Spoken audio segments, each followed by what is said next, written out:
Hey, I'm Carson. And I'm Afton, and this is the third video on our channel. Sorry we hadn't posted in a while, we had a school break. Today we will talk about two endangered rainforest animals. The first animal is the orangutan. There are just over 100,000 Bornean, fewer than 14,000 Sumatran, and less than 800 Tunapuli orangutans left. What is killing them is deforestation. They are expected to go extinct in less than 50 years. This is why we need to help them.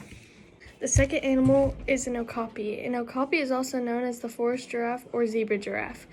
There are about 30,000 okapis left in the world. Okapis are the only surviving relative of the giraffe.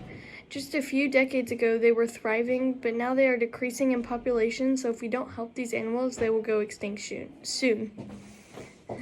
Make sure you like and subscribe for more amazing videos. Bye!